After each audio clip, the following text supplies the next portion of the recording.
नमस्कार मित्रांनो, मी सागर माने स्वागत करतो तुमचं आपल्या एका नवीन व्हिडिओमध्ये। मित्रांनो, लाडकी बहीण योजनेअंतर्गत एक महत्त्वपूर्ण अपडेट आलेले आहे। मित्रांनो, लाडकी बहीण योजनेचा फॉर्म पेंडिंग का दाखवत आहे मित्रांनो, याची माहिती या ऑप्शनमध्ये दिली आहे। असे एकूण 4 ऑप्शन आता ॲपमध्ये ॲड झालेले आहेत। आता मित्रांनो, व्हिडिओ शेवटपर्यंत पहा, तुम्हाला संपूर्ण माहिती मिळून जाईल। चला तर मग व्हिडिओ सुरू करूया। मित्रांनो, सर्वप्रथम प्ले स्टोअरमधून नारी शक्ती दूत हे ॲप्लिकेशन जे आहे ते ॲप्लिकेशन आपण अगोदर अपडेट करून घ्यायचं आहे। आता हे ॲप्लिकेशन अपडेट करून घ्यायचं आहे। मी अपडेट अगोदरच केलं आहे, त्यामुळे मी ते ॲप्लिकेशन ओपन करून घेतो। त्यानंतर ॲप्लिकेशन ओपन झाल्यानंतर आपला जो काही मोबाईल नंबर असेल तो मोबाईल नंबर इथे टाकून लॉग इनवरती क्लिक करायचा आहे आणि आपल्या मोबाईलवरती एक OTP येईल। तो OTP इथे टाकून व्हेरीफाय OTP या पर्यायावरती क्लिक करायचा आहे। आता इथे आपल्याला 3 नंबरला केलेले अर्ज असा एक ऑप्शन दिसत आहे। यामध्ये आता आपण एखादा अर्ज ओपन करून पाहायचा आहे। इथे आपल्याला आता 4 ऑप्शन दिसत आहे। पहिला ऑप्शन आहे तो SMS व्हेरिफिकेशन डन, दुसरा आहे आय बटन आणि तिसरा जो दिसत आहे तो मुख्यमंत्री माझी बहीण लाडकी योजना इन पेंडिंग टू सबमिटेड आणि चौथा ऑप्शन आहे एडिट फॉर्म, म्हणजे जर फॉर्म चुकलेला असेल तर तो फॉर्म आपण इथून एडिट करू शकतो। आता हा जो नवीन ऑप्शन आलेला आहे तो आता काय आहे तो आपण पाहूया।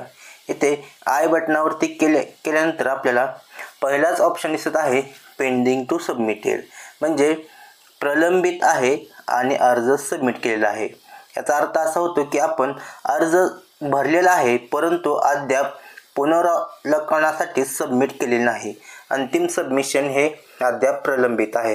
याचा अर्थ आपल्याकडून अर्ज भरून झालेला आहे परंतु तो पुढे अप्रूव्ह झालेला नाही किंवा पुढे सबमिट झालेला नाही। आता हा शासनाकडून प्रलंबित आहे, त्यामुळे आपण इथे काहीही करायचं नाही। इथे दुसरा ऑप्शन आहे अप्रूव्ड, म्हणजे मंजूर। आता इथे सर्वेक्षण पुनरावलोकन करून स्वीकारले गेलेले आहे।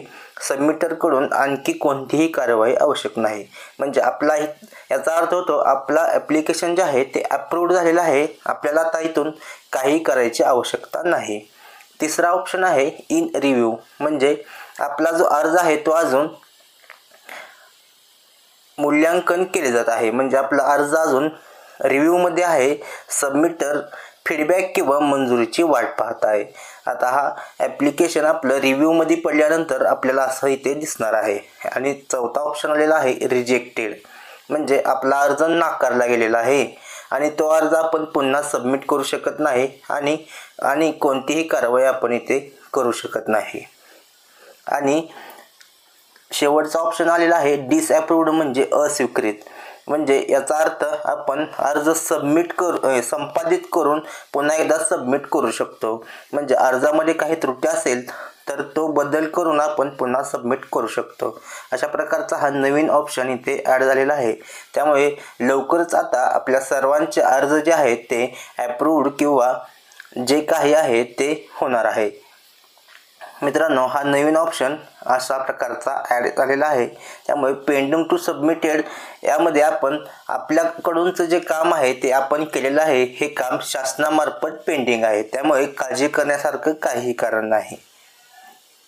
मित्रांनो, आपल्या मराठी टेली यूट्यूब चॅनलला सबस्क्राईब करायला विसरू नका। धन्यवाद मित्रांनो। जय हिंद, जय महाराष्ट्र।